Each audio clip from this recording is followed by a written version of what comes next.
रमो हरिहन्ताणं रमो सेदाणं रमो आये रमो वरदानम् सा हमारी मंगल शासन वन का हमारा तीसरा चैप्टर, सात तत्व का हमारा ये चैप्टर चल रहा है।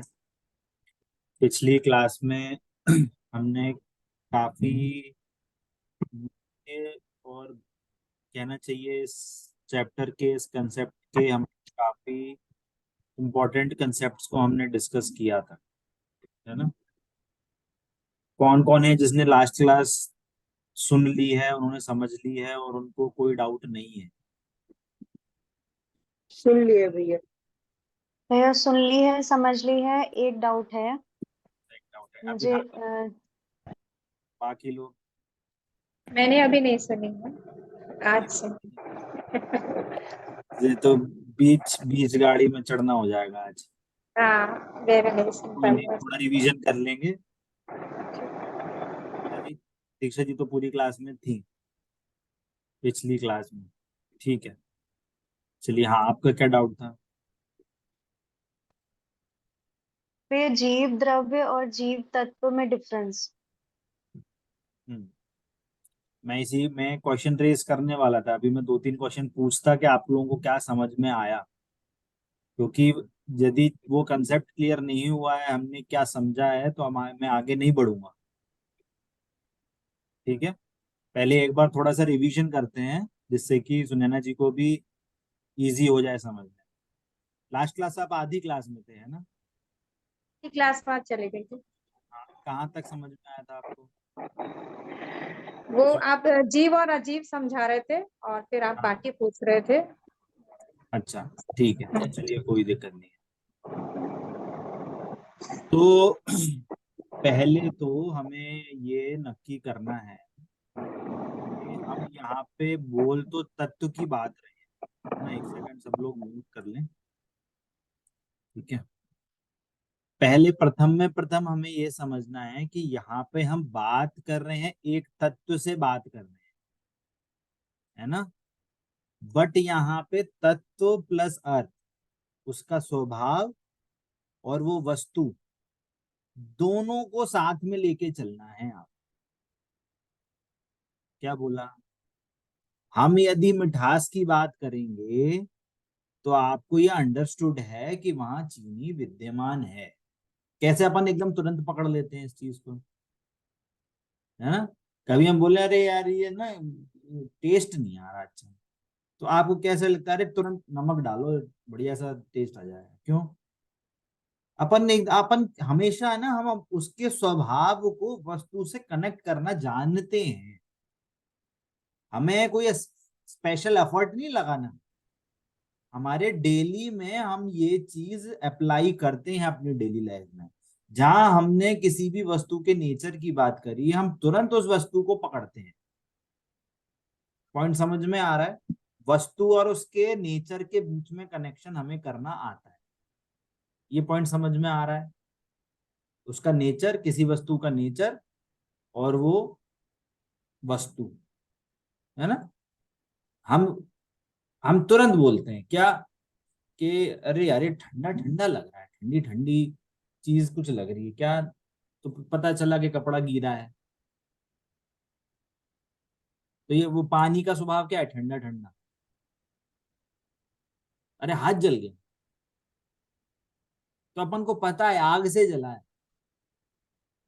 अपन स्वभाव को और वस्तु को कनेक्ट करना जानते हैं। ठीक है, पहला पहला ये जो कंसेप्ट है बहुत बेसिक चीज है। इसमें कोई शास्त्रीय और कुछ स्वाध्याय ऐसी कोई वाली बात नहीं। हम ये करना डेली लाइफ में करना जानते हैं, नेचर और वस्तु के बीच में कनेक्ट करना। ठीक है, अब यहाँ पे क्या बात चल रही है कि हम यहाँ से बात करेंगे तत्व से। तत्व का मीनिंग क्या समझा था हमने यहाँ पे? तत्व मतलब वस्तु का स्वभाव। क्या बोला? ये दिख रहा है आपको? तत्व मतलब वस्तु का स्वभाव। तो जब भी हम स्वभाव की बात करेंगे, तत्व की बात करेंगे, तो आपको उसके कनेक्टेड जो उस वस्तु का स्वभाव है, तो उस वस्तु को भी साथ में ज्ञान में पकड़ना है। जब नेचर की बा, बात, बात करेंगे स्वभाव की, लेकिन पकड़ना है वस्तु को। हाँ, जब मिठास की बात करेंगे, भैया मीठा करो इसको, तो अपन कैसे चीनी को तुरंत पकड़ लेते, नहीं पकड़ लेते। अपन को खट्टा करना है तो अरे नींबू थोड़ा खटास कम लग रही है इसमें, अपन मतलब दैनिक खाने पीने की भाषा में बोलते हैं, तो कैसे पकड़ लेते हैं, है ना। अरे सुबह उठे भैया, दिन ढल गया कि नहीं, अपन को बाहर में सूरज नहीं दिख रहा, रोशनी दिख रही है, तो अपन जान जाते नहीं भैया अभी दिन नहीं छुपा, या नहीं दिख रही रोशनी तो भैया ढल गया, सूरज ढल गया। तो अपन नेचर से उस वस्तु को अपन ऑलरेडी कनेक्ट करना जानते हैं। तो यहाँ पे जब भी हम तत्व की बात कर रहे हैं, तो आपको उसकी वस्तु की बात करनी है। वो हम क्या है, वस्तु क्या है, किस चीज का तत्व है, वो हम कनेक्ट करेंगे। वो वस्तु और पदार्थ की बात चलेगी, है ना। पर हम जब भी तत्व शॉर्ट फॉर्म में तत्व बोलेंगे, तो आप पदार्थ भी कनेक्ट करना है यहाँ। ठीक है, पहली बात। दूसरी बात कि हमें, जो हमने तत्व बोला था कि 7 प्रयोजनभूत तत्व हैं, तो हमने ये क्वेश्चन रेज किया था कि जानना क्यों जरूरी है। तो हमने ये 5 क्वेश्चन रेज करे थे, है ना। ये सबको क्लियर, ये क्वेश्चन जो क्लियर, ये जो 5 क्वेश्चन थे, ये क्लियर होते हैं कि क्यों यूज हो रहे हैं। क्यों का फैक्टर आप बता सकते हो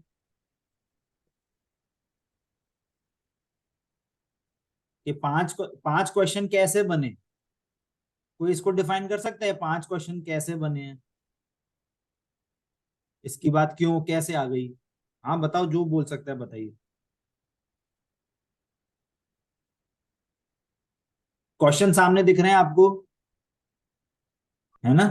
मैं पूछ रहा हूं कि क्वेश्चन किस एंगल से बन रहे हैं। सुखी होने के एंगल से, सुख की हाँ, प्राप्ति। होने के एंगल से बात सही है, बट हमने बाइफरकेशन कैसे किया। बाइफरकेशन हमने 3 एंगल से की, कि हमें किसको जानना है, क्यों हम कौन सुखी होना है, तो किसको, किसके कारण से हम सुखी होंगे।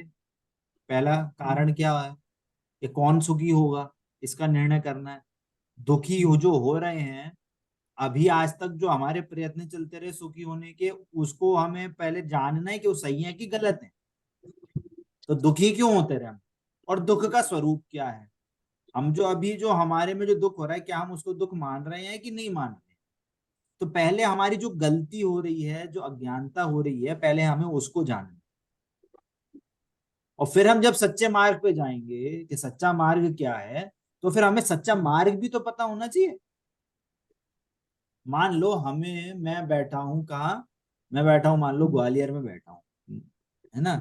एक रास्ता जाता है बंबई और एक रास्ता जाता है दिल्ली। तो हमें अगर जाना है, तो हमें किसको जाना है, ट्रेन किसको जाना है, कितने लोग जाएंगे, पहले ये नक्की करेंगे कि नहीं करेंगे। 4 लोग जाएंगे, 2 लोग जाएंगे, 10 लोग जाएंगे, 15 लोग जाएंगे, पहले नक्की करो पहले कौन जाएगा। चलो नक्की हो गया। अब अपन ने क्या करा, अपन को जाना था दिल्ली, अपन मुंबई की ट्रेन में बैठ गए। तो भैया ये तो नक्की करो पहले कि ट्रेन में जो बैठे हो वो सही ट्रेन है कि नहीं है। तो जिस रास्ते पे आप चले, पहले रास्ता तो नक्की करो कि जो जो रास्ते पे चल रहे हो वो सही रास्ता है कि नहीं है। अरे पता चल गया गलत रास्ता है, ये ट्रेन जो बैठे थे वो गलत थी, जल्दी जल्दी उतरो सामान निकालो। चलो ये भी पता चल गया। पर आपको ये ही नहीं पता कि अपनी ट्रेन कौन सी है, टिकट ही नहीं है हाथ में। चलो टिकट भी है, टिकट को पढ़ना ही नहीं आता कि कौन सी ट्रेन में बैठना है, स्टेशन पे बैठ गए, हाँ अब ट्रेन आएगी ट्रेन में बैठेंगे, ट्रेन आएगी ट्रेन में बैठेंगे। अपनी ट्रेन जिसमें जाना था वही सामने से निकल गई। तो हमें सही रास्ता भी पता होना चाहिए, है ना। तो ये वाली बातें जब हमें पता होंगी, तब हमें इन 7 तत्वों का जो विभाजन जिस एंगल से हुआ है, वो एंगल भी पकड़ में आएगा। क्लियर हुई बात, ठीक है। अब आते हैं अमिता जी के प्रश्न पे। ठीक है, हमने जीव तत्व को डिफाइन किया था जिसमें जानने देखने की शक्ति हो, उस शक्ति को धारती हुई वस्तु, ज्ञान स्वभावी ऐसी आत्मा, ऐसी आत्मा जो ज्ञान स्वभाव की शक्ति हो जिसमें, है ना। और इसको हमने तीसरी डेफिनेशन से पढ़ा था कि जिसके आश्रय से सम्यक दर्शन हो उसे जीव तत्व कहते हैं। क्लियर होता है। तो हमने यहाँ पे डिफाइन किया था कि जीव तत्व हमारा वास्तविक असली नेचर है, जो कि इंडिपेंडेंट है, किसी की चीज पे डिपेंड नहीं करता। ठीक है, कोई भी पर्याय कैसा भी भाव हो वो स्वभाव कभी चेंज नहीं होता, इसको कहते हैं जीव तत्व। जो स्वभाव चेंज हो जाए, किसी और पे डिपेंडेंट हो, तो हम उसका आश्रय कैसे ले पाएंगे। बात समझ में आ रही है।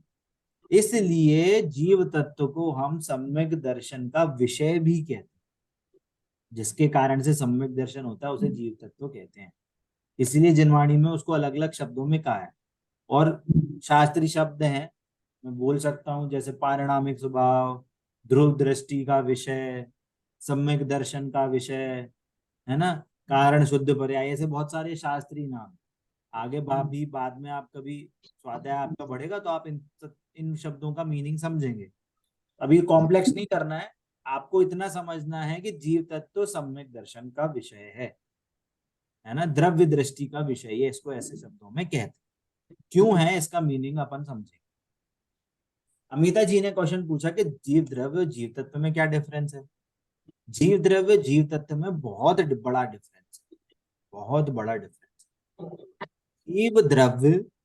जीव द्रव्य शुद्ध अशुद्ध दोनों पर्यायों से सहित उसको जीव द्रव्य कहते हैं। उसमें शुद्ध पर्याय भी हैं, उसमें अशुद्ध पर्याय भी हैं। तो ऑल इन ऑल जो एक जीव द्रव्य जो होगा उसको हम, उस जो एक वस्तु होगी उसको हम जीव द्रव्य कहेंगे। आपका जीव, मेरा जीव, निगोदिया के जीव, सब जीव, वो सब सारे जीव द्रव्य, सब जीव द्रव्य हैं, है ना। तो जो शुद्ध शुद्ध पर्याय क्यों कह रहे हैं कि संसार से लेके मोक्ष तक के जितने भी जीव हैं वो सारे जीव द्रव्य कहलाएंगे। इसमें जीव द्रव्य में सारे जीव इंक्लूड हो जाते हैं, है ना। शुद्ध शुद्ध पर्याय से मीनिंग क्या है कि वहां पे शुद्ध पर्याय भी हैं, क्योंकि जो संसारी जीव है उनके शुद्ध पर्याय होंगी। तो मोक्ष मार्गी हैं उनकी आंशिक शुद्ध, कुछ शुद्ध भी होंगे कुछ अशुद्ध भी होंगे। और जो सिद्ध भगवान है, अनंत भगवान है, उनको पूर्ण शुद्ध पर्याय प्रकट होगी, तो वहां पूर्ण शुद्ध पर्याय भी उनके साथ अशुद्ध पर्याय कोई नहीं है। तो इसलिए दोनों को कहा, शुद्ध पर्याय और अशुद्ध पर्याय।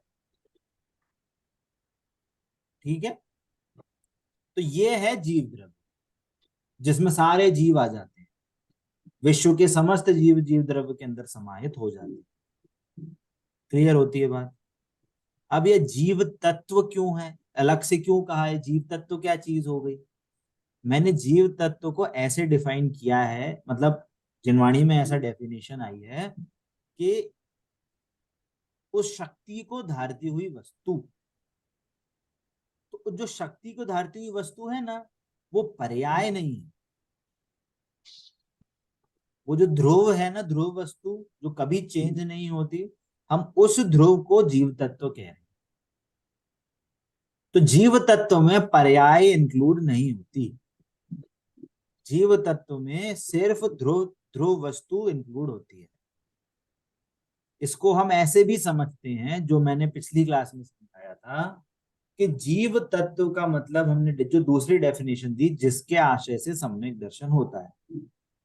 तो जीव तत्व में किसकी आत्मा इंक्लूड होगी, अपने स्वयं की। मेरे स्वयं की आत्मा इंक्लूड होगी जीव तत्व।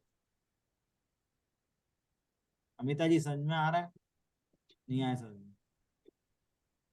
अच्छा, मेरे को यदि सम्यक दर्शन प्राप्त करना है तो मैं महावीर भगवान की आत्मा का ध्यान करूंगा कि पार्षद भगवान। अपनी आत्मा का। अपनी आत्मा को आपकी आश्रय आत्मा लेना। का भी देखो कुछ, आपकी आत्मा का ध्यान करूं तो मम्मी, दूसरे अगल बगल में बस जो मम्मी पापा है उनकी आत्मा का ध्यान कर लें, उससे कुछ नहीं होगा। हाँ, जीव तत्व में सिर्फ मेरी आत्मा इंक्लूडेड है। क्यों? क्योंकि मेरी आत्मा के आश्रय से ही सम्यक दर्शन होगा। ये बहुत कोर कंसेप्ट है। हम जब भी जीव तत्व की बात करेंगे तो हमें थर्ड पार्टी दिखती है, हाँ कोई जीव तत्व है उसके आश्रय से हमें सम्यक दर्शन होगा। अरे मैं ही जीव तत्व हूं, कोई थर्ड पर्सन नहीं है जीव तत्व। अपन अपन जब बात कर रहे हैं तो हम जीव तत्व है, मतलब कोई थर्ड पर्सन कोई है जीव तत्व, हमें उसका आश्रय लेना है। अरे नहीं, मैं ही जीव तत्व हूँ, मेरी ही बात चल रही है ना। जीव तत्व माने मैं, मेरी आत्मा। तो उससे क्या हो गया कि बाकी सारी आत्माएं मेरे लिए क्या हो गई, मेरे लिए अजीब हो गई। अजीब। सुनना, वो मेरे लिए अजीब तत्व हैं, वो अजीब नहीं है। मेरे दृष्टि में आपकी आत्मा अजीब तत्व है, मेरे लिए अजीब तत्व है ना। अजीब तत्व क्यों बोल रहे हैं? जिसमें मेरा ज्ञान दर्शन ना हो, वो अजीब तत्व। या इसकी सामान्य भाषा में बोलते तो हैं जो जानता नहीं है देखता नहीं है वो अजीब है। तो पांच द्रव्य तो इंक्लूड हो गए, पर हमें यहाँ पे कला सीखनी है मोक्ष मार्ग की। तो हम एक स्टेप आगे बढ़ के बात कर रहे हैं जो सामान्य से थोड़ी सी ऊपर है, कि जिसमें मेरा ज्ञान दर्शन ना हो, जिसमें मेरा जानने देखने का स्वभाव ना हो, वो मेरे लिए सारे अजीब तत्व। इसका मतलब ये नहीं हो कि आप अजीब हो, आप जीव ही हो, आप अपने लिए जीव तत्व हो, बट मेरे लिए आप अजीब।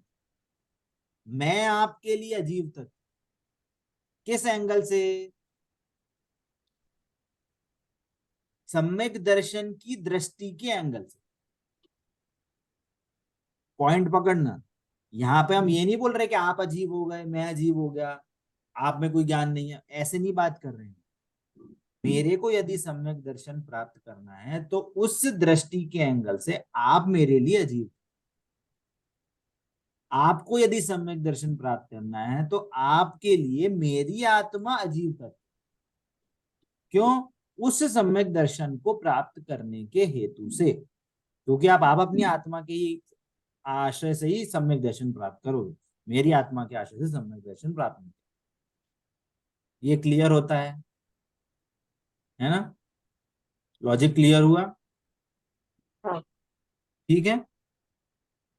तो अब यहाँ पे बात हुई कि जो अजीव है, अजीव में कौन कौन आएगा, ये वाली बात और आई थी। अजीव में कौन कौन आएगा? पहले तो जो सिंपल परिभाषा है कि जो जीव नहीं है वो तो अजीब हो गए। तो जीव कौन कौन नहीं है? उद्गल, धर्म धर्म काष्ठा आकाश। तो ये तो जीव नहीं है, और ये तो सीधे खाते में अजीव के खाते में आ गए, है ना। पर जब हमने अजीब की जो डेफिनेशन अभी बताई, उसके कारण से जो बाकी मेरे को छोड़कर जितनी भी आत्माएं हैं वो अजीब तत्व है। ये ध्यान रखना, मैं अजीब नहीं बोल रहा हूं। अजीब अलग चीज है, अजीब तत्व अलग चीज है। अजीब का मतलब होता है जो जीव नहीं है। अजीब हुए उद्गल धर्म धर्म आकाश, पर यहाँ पे अजीब तत्व की बात चल रही है। अजीब तत्व मतलब जिसमें मेरा स्वभाव नहीं है, इसलिए बाकी आत्माएं में भी मेरा स्वभाव नहीं है। ऑल्दो वो भी जानने देखने वाली वस्तुएं हैं, परंतु मेरा स्वभाव मेरे में है। इसका मैं आश्रय लूंगा तो सम्यक दर्शन होगा, मोक्ष होगा मेरे। पॉइंट क्लियर हो रहा है? ये बहुत इंपॉर्टेंट है ये, क्योंकि इससे लोग कंफ्यूज होते हैं। ठीक है, क्लियर होता है? ठीक है, चलिए अभी है ना, इसके आगे हम पहले चैप्टर में से कुछ लाइंस पढ़ेंगे, फिर उसमें से डिस्कस करेंगे आगे। ठीक है, चलिए। तो यहाँ पे सात तत्व का डेफिनेशन बताई। सात तत्व जो तत्वार सूत्र में जो सूत्र आया वो बताया, है ना। अब जीव तत्व की परिभाषा बता रहे हैं, है ना। जीव तत्व ज्ञान दर्शन स्वभावी आत्मा को कहते हैं। ज्ञान दर्शन स्वभाव से रहित तथा आत्मा से भिन्न समस्त द्रव्य पदार्थ अजीव तत्व कहलाते हैं। उद्गल आदि समस्त पदार्थ अजीव हैं। ठीक है, यहाँ पे हमने एक और पॉइंट ऐड किया है कि बाकी आत्माएं भी मेरे दृष्टि से मेरे लिए अजीव तत्व हैं। ठीक है, मैं तत्व पे बहुत जोर दे रहा हूं, है ना। मैं बाकी आत्माओं को अजीब नहीं कह रहा हूं, वो अजीब तत्व हैं मेरी दृष्टि से, है ना। अजीब नहीं है, अजीब तत्व। इन शरीर आदि सभी अजीब पदार्थों से भिन्न चेतन तत्व ही आत्मा है। ठीक है, वह आत्मा मैं ही हूं, मुझसे भिन्न पुद्गल आदि पांच द्रव्य अजीब। ठीक है, सिंपल सी बात हुई। सामान्य रूप से तो जीव अजीव दो ही तत्व हैं। आश्रवादी तो जीव अजीव के विशेष पर्याय हैं, है ना। अभी यहाँ पे हमें मुख्यता देनी है ना, कि ये जो मुख्यता से जो बात चल रही है वो जीव अजीव तत्व की ही बात है, कि मैं आत्मा हूं, बाकी सारे क्या हैं, अजीब हैं, मेरे से भिन्न है। मैं अपनी आत्मा का आश्रय लूं, अजीव तत्व जो नहीं है वो मेरे लिए आश्रय लेने लायक नहीं है, मैं आत्मा का आश्रय लूंगा तो मेरे को सुख हो जाएगा, मैं मोक्ष हो जाएगा, सम्यक दर्शन हो जाएगा। पर यहाँ पे जो बाकी पांच द्रव्य हैं उनमें कुछ कुछ विशेषताएं हैं जिसके कारण से वो विभाजन किया गया है। इसका आंसर इस पैराग्राफ में आ रहा है। एक बार हम रीडिंग करेंगे, फिर इसको समझेंगे कि बात क्या चल रही है। ठीक है, सामान्य रूप से तो जीव जीव दो ही तत्व हैं। आश्रवादी तो, आश्रवादी मतलब आश्रव बंध संवर निजरा मोक्ष, पांच पांच तत्व से ये जीव जीव के विशेष पर्याय हैं, ये ध्यान रखना। आश्रवादी हैं तो यहाँ पे पर्याय हैं, आश्रव बंध संवर निर्जरा मोक्ष, ये ध्रुव वस्तु नहीं है, ये द्रव्य नहीं है, ये पर्याय हैं। एक जगह जीव की पर्याय की बात चलेगी और दूसरी जगह पुद्गल द्रव्य। पुद्गल द्रव्य में भी मैंने बात करी थी, पुद्गल द्रव्य में जो कार्मण शरीर है, क्या बोला, पुद्गल में भी कार्मण शरीर में जो कर्म बंधते हैं या कार्मण वर्गणाएं हैं उनकी बात होगी। ये समझ में आया था, नहीं आया? नहीं आया, हाँ बोलो, ना बोलो, कुछ तो बोलो। नहीं आया। अजीब में क्या क्या आ जाएगा, घर मकान पत्नी बच्चे घोड़ा गाड़ी, पूरा इंडिया, पूरा सब कुछ वर्ल्ड में सब कुछ गिन लो, सुमेरु पर्वत, पूरी सिद्धिशिला, नरक स्वर्ग, सब सब कुछ आ जाएंगे। ठीक है, और जीव तत्व में क्या आएगा, मेरा सुन, मैं मेरा मैं शुद्धात्मा हूँ। ठीक है, तो अजीव तत्व को बहुत, अजीव तत्व का ब्रैकेट बहुत बड़ा है।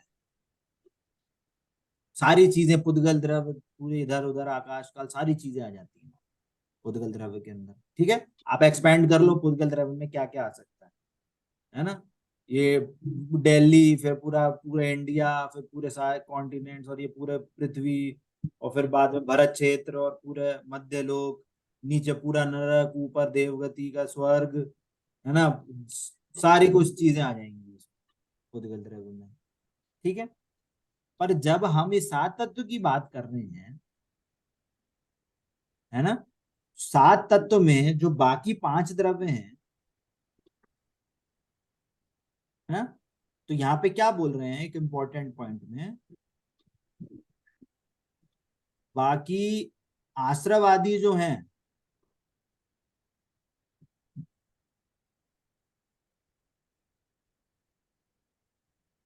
पांच तत्व, वो क्या है, जीव और अजीव के पर्याय। विशेष।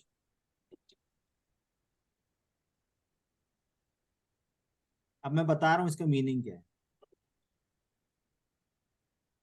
मतलब यहाँ पे पर्याय हैं। अब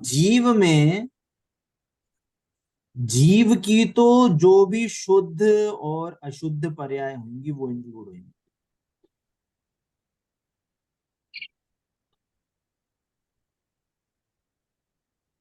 शुद्ध और अशुद्ध पर्याय ये आएंगी बाकी 5 तत्वों की कैटेगरी में। वो कैसे होंगी वो उस पर डिस्कस करेंगे। और जो अजीव है, यहाँ पे जो अजीव की बात होगी, यहाँ पे मुख्यतः से पुद्गल द्रव्य जो है। अच्छा, जब भी जीव, कोई संसारी जीव रहता है तो उसके साथ 5 पुद्गल वर्गणाओं, जिनवाणी में ऐसे, मैं फिर से बोल रहा हूँ, या 21 या 23 पुद्गल वर्गणाएं होती हैं। वर्गणा मतलब टाइप ऑफ पुद्गल कह सकते हो आप, ठीक है। टाइप्स ऑफ पुद्गल है ना। तो जो वर्गणाएं होती हैं वो यहाँ आसपास पूरी यहाँ पे ऐसे ठस भरी रहती है ना। तो जो संसारी जीव होता है वो 5, उसका जो संबंध होता है वो 5 पुद्गल वर्गणाओं से उसका संबंध होता है। क्या क्या पुद्गल वर्गणाएं होती हैं? ये जो शरीर आहार वर्ग। ये शरीर जिससे बना है उसको कहते हैं आहार वर्गणा। क्या बोला? शरीर बनता है आहार वर्गणा से, ठीक है। जो हम मन इंद्रिय बोलते हैं, संगी पंचेंद्रिय की जो अपन मन इंद्रिय बोलते हैं, उसकी रचना होती है, उसको कहते हैं मनोवर्गणा, ठीक है। उसकी जो पुद्गलात्मक रचना है, आत्मा में तो जो उसकी ज्ञान में जो उसकी क्षयोपशम हुआ, या ज्ञान में ऐसे उसकी वृद्धि हुई, सोचने की ताकत हुई, वो तो ज्ञान में है, आत्मा में है। और उसके सामने जो उसकी यहाँ पे मनोवर्गणा, उसकी रचना अपन जो कहते हैं उसको कहते हैं मनोवर्गणा। मन की रचना जो होती है पुद्गलात्मक शरीर में, उसको बोलते हैं मनोवर्गणा। 2 वर्गणा हो गई। तीसरी क्या है? उसको बोलते हैं तेजस वर्गणा। जो शरीर में जो कांति है, जैसे कोई जीव चला जाता है तो पूरा शरीर डल हो जाता है ना। तो वो जो शरीर में कांति रहती है, जब शरीर में जो ये जो आप कह सकते हो जो गर्माहट है, एक ये लक्षण के रूप में कहा जाता है इसको। जो जो शरीर को ऐसी जो एनर्जी देता है उसको कहते हैं तेजस वर्गणा। तो उसको, वो तेजस वर्गणा से तेजस शरीर बनता है ना। वर्गणा मतलब रॉ मटेरियल कह सकते हो, ठीक है। अब चौथा क्या, कि जैसे हम कहते हैं कि आपने, आपको बड़े पाप पाप भाव होने के कारण आपको पाप बंद होगा। अरे ये तो बहुत धर्मात्मा है, ये तो बहुत पुण्यशाली है, इनको बहुत पुण्य बंद होता है। तो जो कर्म बंधन कहते हैं ना, कर्म बंधन जो होता है वो आत्मा के एक क्षेत्र में तो रहता है, पर वो बंधता कहाँ है? वो कर्म बनते हैं कारमाण शरीर में, उसको कारमाण शरीर कहते हैं।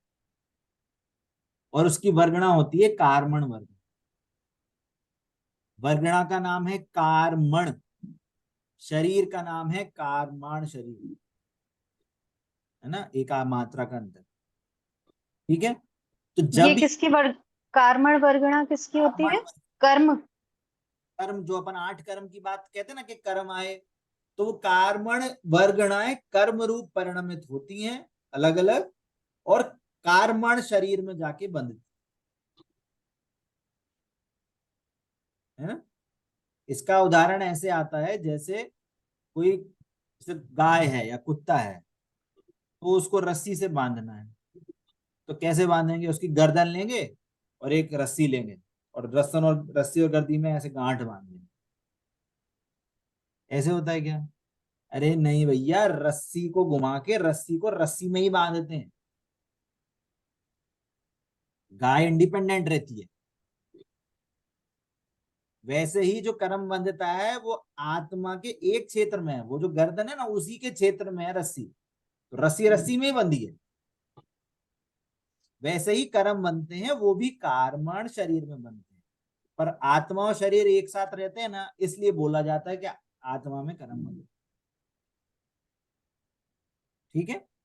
इसलिए जो बोलते हैं ना, अरे कर्म कर लो अच्छे, अगले जन्म में पता नहीं कर्म कुछ कुछ आपको मिले कि नहीं, कुछ तो ले जाओ यहाँ से पुण्य कमा के, तो क्यों बोलते हैं ये? कि जब कोई जीव यहाँ पे किसी के जीव का देह वियोग होता है तो यहाँ से जीव के साथ तेजस शरीर और कारमान शरीर, ये दोनों शरीर दूसरे जिस भी गति में आप जाओगे यहां से कैरी फॉरवर्ड होते हैं।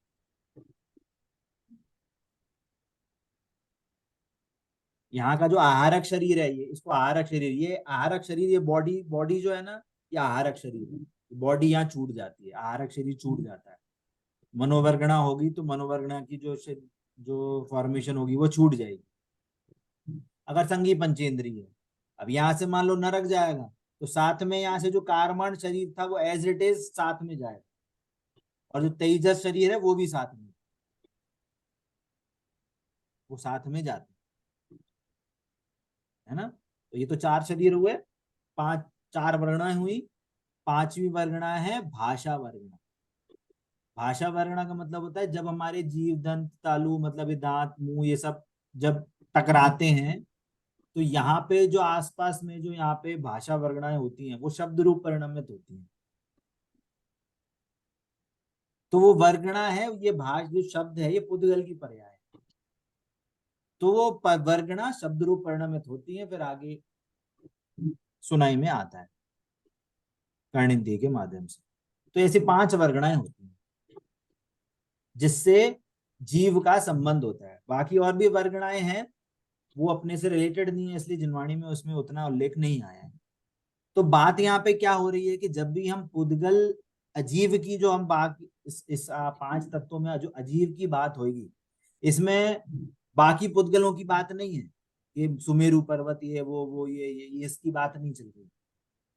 एक्सपेंड करेंगे तो बात आएगी, पर जो प्रयोजन भूत चीजें हैं उसमें पुद्गल द्रव्य की जो क्या है कारमान वर्गणाएं हैं,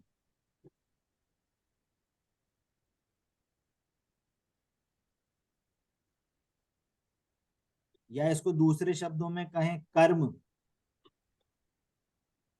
सिर्फ इसकी बात आई। कर्म आए, कर्म रुक गए, कर्म खिर गए, कर्म का पूरा नाश हो गया। तो अजीव में सिर्फ इस चीज की बात आएगी, क्योंकि अपना मोक्ष मार्ग, अपना संसार मार्ग सिर्फ इसी उसका संबंध सिर्फ इन्हीं से है, बाकी किसी से हमारा संबंध नहीं है। क्या बोल रहे हैं, मोक्ष मार्ग और संसार मार्ग का संबंध सिर्फ घनिष्ठतम संबंध सिर्फ इन्हीं से है।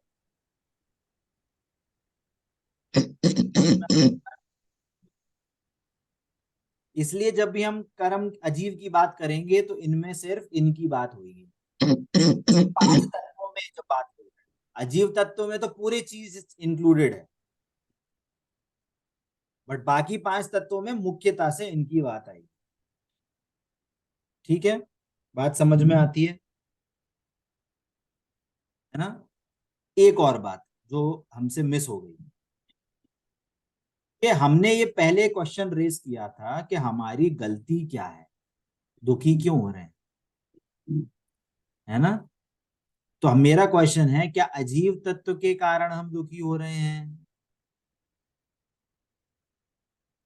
किसी और के कारण दुखी हो रहे हैं? जीव तत्व के कारण ही दुखी हो रहे हैं। जीव तत्व के कारण, जीव तत्व, हाँ जीव तत्व भी कह सकते हैं। जीव है जी, तत्व के अजीब कारण, अजीव तत्व, तत्व के कारण, अजीब। जीव तत्व के कारण ही है। अजीव के जीव, अजीब, अजीव तत्व सुनाई दे है ना। अजीव तत्व के कारण जो बोल रहे हैं ना कि हम जीव तत्व, अजीव तत्व के कारण दुखी हैं, ये सरासर गलत है।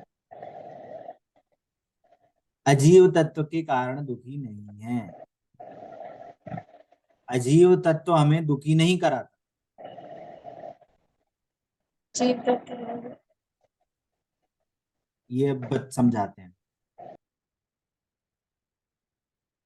पहले लिख लेते हैं। हम अजीव तत्व के कारण दुखी नहीं है।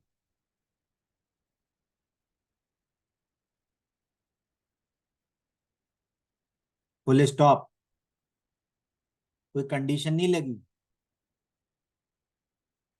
अच्छा, एक क्वेश्चन पूछते हैं।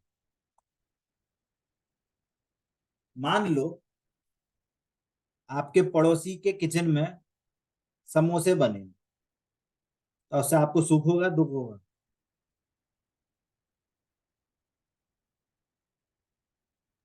कुछ आपके नहीं होगा। पड़ोसी के घर में समोसे बने, क्या होगा? सुख होगा दुख होगा? कुछ ना भी नहीं सुख होगा होगा भैया। ना दुख होगा। गुल्ले बने हो तो? हम्म। आपकी फेवरेट मिठाई कुछ जलेबी इमरती जो भी कुछ वो बनी हो तो? अच्छा चलो, उसने रसगुल्ले बनाए एग्जाम्पल, तो सारे रसगुल्ले फट गए, तो सुखी हो गए दुखी हो गए? कुछ भी नहीं। कुछ भी नहीं। क्यों? इनसे मतलब ही नहीं। मतलब ही नहीं है। अच्छा, अपने घर में हो जाए तो? तो दुखी होते हैं कि खराब बन गया। अच्छा, वही आटा वहां गया, वही आटा यहाँ आया, मान लो फॉर एग्जाम्पल, है तो ना? जीव तत्व वाली बात हो गई ना कि हम जीव तत्व है तो हमें किसी अजीब से मतलब नहीं। ये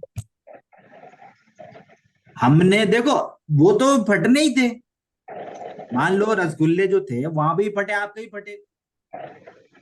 फट नहीं थे मान लो, है ना? या खराब ही होना था, मान लो कोई चीज बना रहे तो जलनी थी वो तो। अब जलनी तो जलनी थी, आपका कोई कंट्रोल तो है नहीं। पर द्रव्य में सुख दुख ढूंढते हैं, इसीलिए दुखी रहते हैं। ये अज्ञानता दुख का कारण होती है, पर वस्तु तो जानने में आ रही है, तो जानने में आ रही है। पॉइंट समझ में आ रहा है? अगर पर वस्तु दुख का कारण हो, तो सबसे ज्यादा दुखी सर्वज्ञ भगवान होंगे।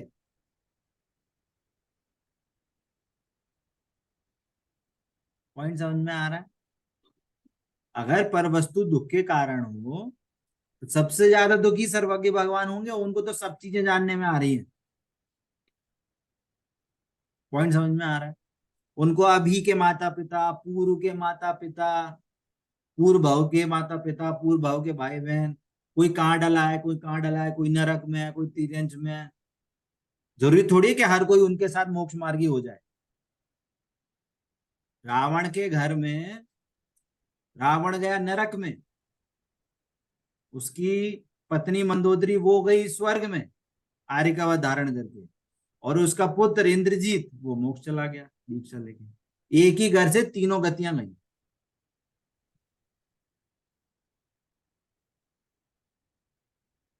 बोलो, अब वो सब भगवान ऐसी सब चीज को जानते रहेंगे तो दुखी थोड़ी कहलाएंगे? हमारा उस ज्ञान से क्या ट्रीटमेंट होता है, क्या हमारी उसको देख के हमारा क्या रिएक्शन होता है, वो हमें सुख दुख का कारण है। तो इसलिए जितने भी अजीव हैं वो दुख के कारण नहीं है। वे क्या हैं? वास्तव में वे ज्ञेय हैं। ज्ञेय, ज्ञेय का मीनिंग समझ में आता है? जानने लायक। जानने लायक नहीं, जानने में आने हम्म, योग्य। योग। जानने में आते हैं तो जान लेते हैं। जैसे आईने के सामने सुअर झलके, क्या उसके सामने प्रतिमा जी झलके? कोई गंदगी झलके, कि क्या उसके सामने हीरे माणी मोती समझे? तो इस आईने का क्या होगा? आईने बोले कुछ अरे आज नहीं। प्रतिमा जी झल गई, आज तो मेरा बहुत लकी डे है। अरे सूरज झलक गया, आज तो पूरा दिन बेकार चला गया। अपन क्या बोलते हैं? अरे यार किसकी शकल देख दी, आज पूरा दिन खराब हो गया। अरे शकल खराब नहीं होता, आपका उस जो भी व्यक्ति था उसके प्रति जो आपके जो द्वेष भाव थे, उसने आपका दिन खराब किया। व्यक्ति थोड़ी ना दिन खराब किया, वो तो कितने दूर, 100 मीटर दूर खड़ा है।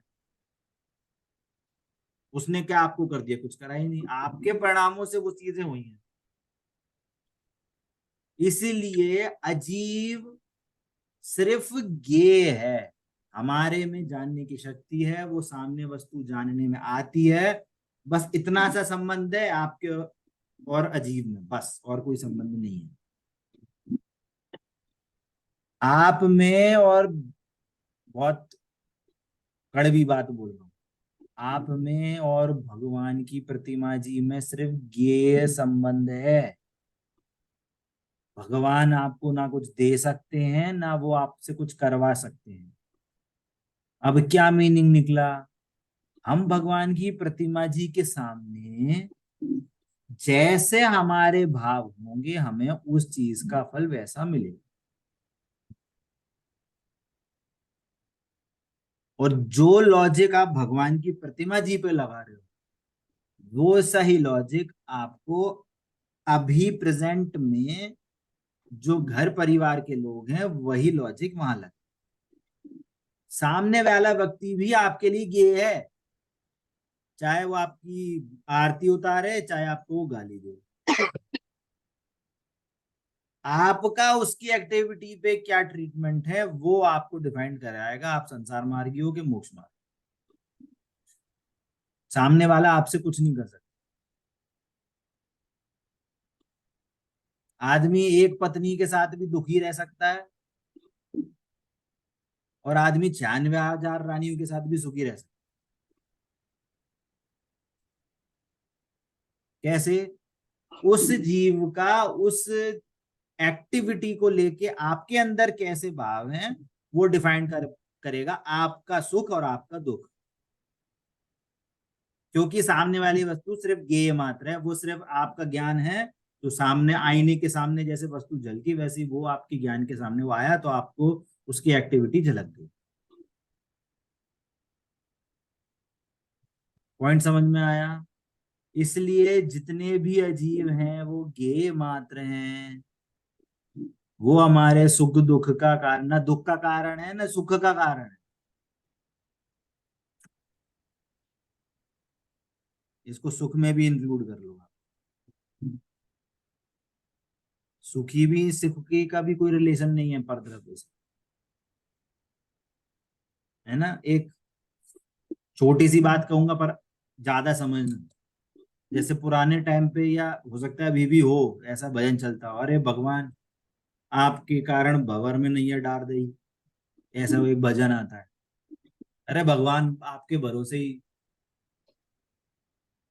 अरे भगवान के भरोसे नहीं बैठो, अपना खुद का काम कर लो। भगवान के भरोसे बैठोगे तो अनंत भव ऐसी, आज तक जितने अनंत भव निकले हैं ऐसे और अनंत भव ऐसे ही भोगने पड़ेंगे। अच्छा भैया बताओ, भगवान महावीर भगवान को मोक्ष जाना था तो किसके पीछे गए वो? कौन सी चीज का उन्होंने आश्रय लिया है, या किसके अपनी आत्मा का। कारण वो तीर्थंकर बने हैं? अरे उन्हें अपना कल्याण करना था, अपनी आत्मा में लीन गए। कितने भव लगे उनको? 9 भव लगे। कितने? 9 या 7 भव। ऊपर देव, फिर मनुष्य, फिर देव, फिर मनुष्य, फिर देव, फिर मनुष्य। अरे अनंत के सामने 7 भव तो बहुत छोटी सौदा है, कुछ नहीं है। 7 भव यूं चुटकी में निकल जाते हैं अनंत भव के सामने। अरे हम तो, अरे हम भी तीर्थंकर भगवान बनेंगे, हमारी भी दिव्य ध्वनि गिरेगी और हमारा भी समोचरण लगेगा, तब हम भगवान बनेंगे। ऐसे भगवान हम छोटे मोटे नॉर्मल भगवान नहीं बनेंगे। बहुत से लोगों के ऐसे भाव होते हैं। समोचरण लगेगा, देखेंगे ना भैया कौन लोग आए, कितने लोग आ गए, हमारे इतने गणधर हैं। अरे भैया घाटे का सौदा है, बहुत बड़ा घाटे का सौदा है। भरत भगवान तीर्थंकर नहीं थे?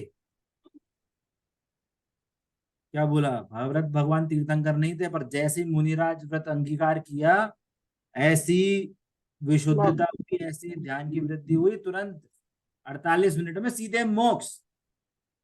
और महावीर भगवान 30 साल तक अनंत भगवान की अवस्था में इधर उधर उनका विहार होता रहा।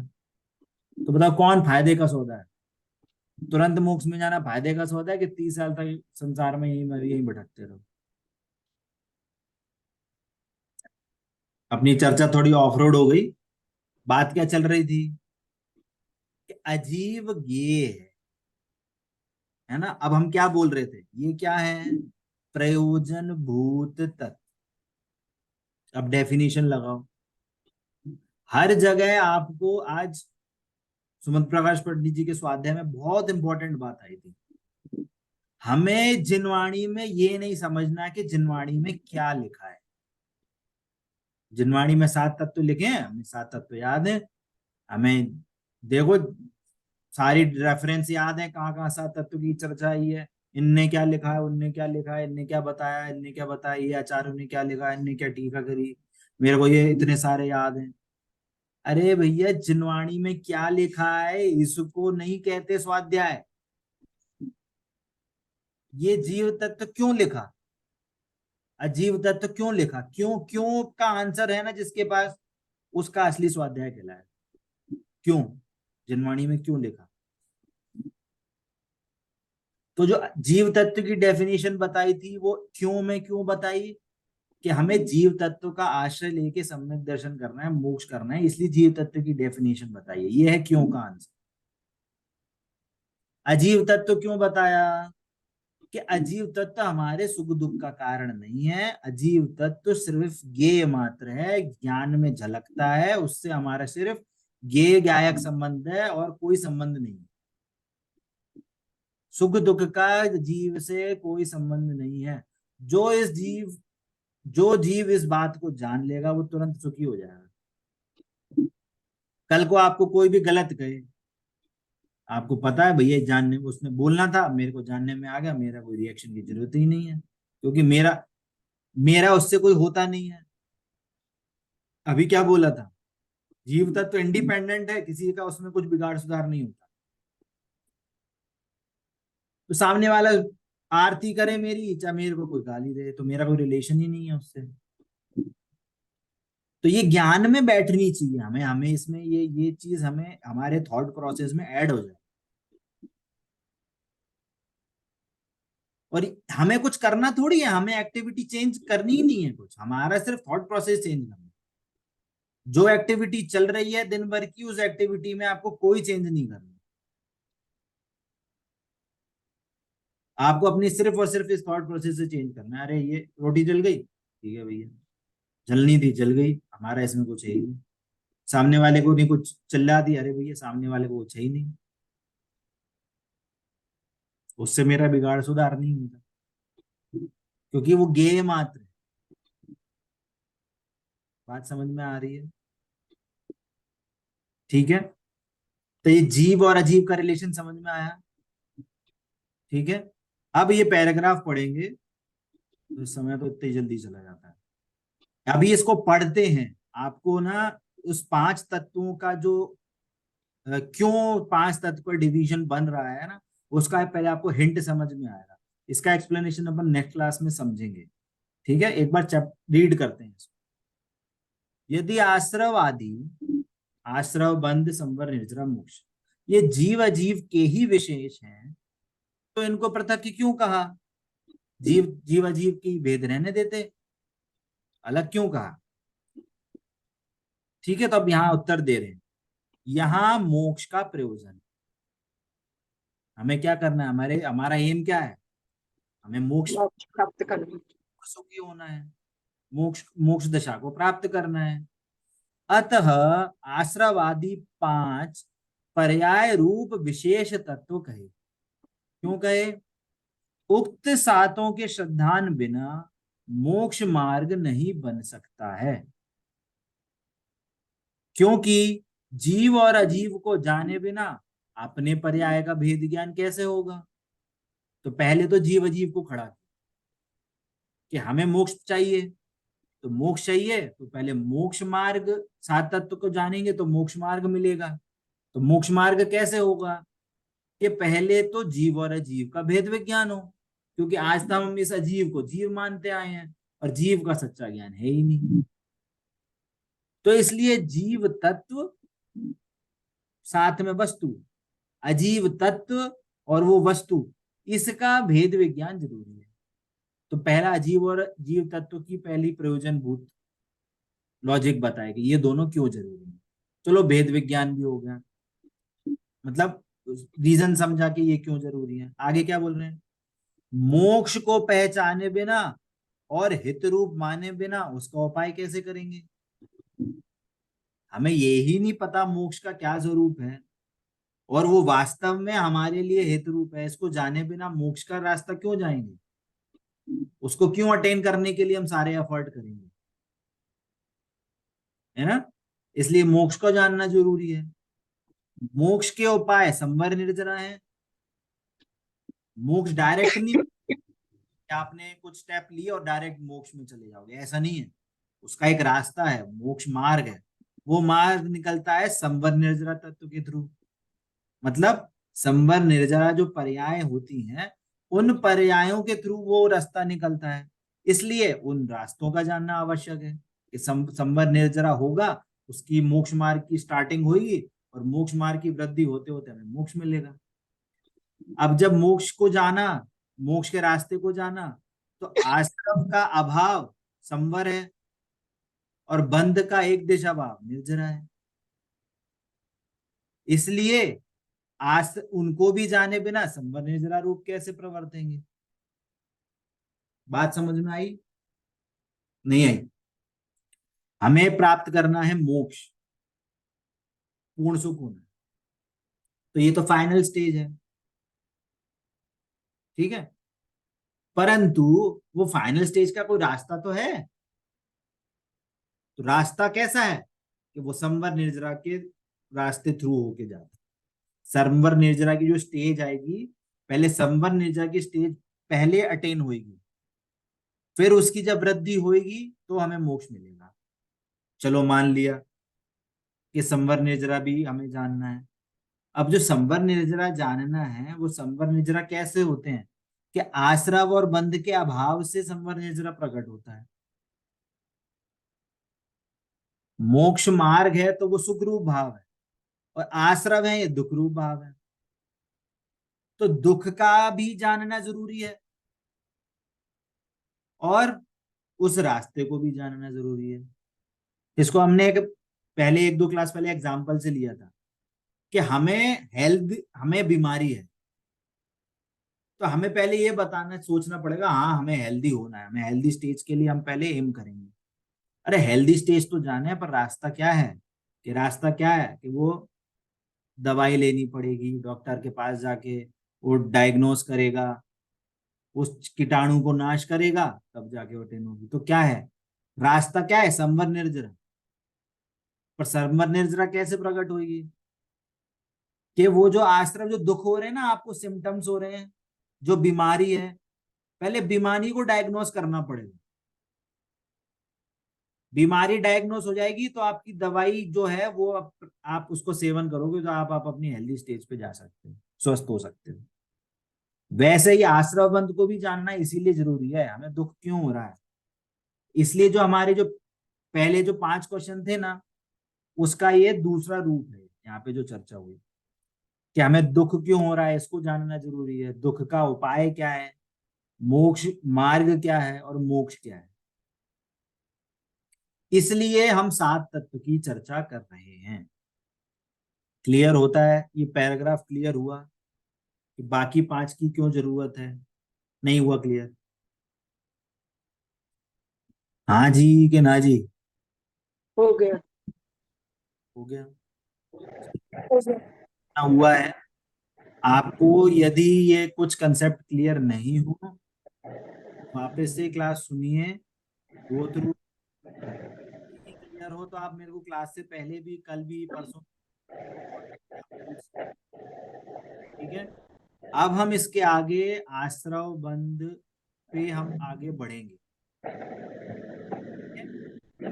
और फिर हम अपनी इन 5 तत्वों की जो चर्चा है उसको और अच्छे से समझने की कोशिश करेंगे। पहले हमें इन सब चीजों जो कंसेप्ट है, इसका हमें कंसेप्ट क्लियर होना चाहिए कि 5 तत्व क्यों बताए, जीव तत्व क्या है, अजीव तत्व क्या है, इनके विशेष क्यों कह रहे हैं, है ना। जो हमने 5 क्वेश्चन जो रेज करे थे, उसका भी यही, ये रिलेशन, यही सेम रिलेशन है उनका, इनका, ना कि हम क्यों भेद कर रहे हैं, ठीक है। इसको वापस से आप रीडिंग करिए, ना, आपके पास पीडीएफ या बुक होगी तो आप उसको वापस से रीड करिए, समझिए, फिर हम अगली क्लास में आश्रव बंद पे अपन चर्चा प्रारंभ करेंगे। ठीक है, अभी किसी का कोई डाउट जो नहीं समझ में आई हो बात बताइए, क्लियर हुआ? चलिए। वाणी के ज्ञान से सूझे लोकालो, सो वाणी मस्तक नमो सदा हेतहु लोक। खुले द्वादशान में जिनवाणी माता की जय हो। जय हो जय हो जय। अहिंसा में जैन धर्म की जय हो, जय हो। जय जिनेन्द्र सभी को। जय जिनेन्द्र। जय जिनेन्द्र सभी को।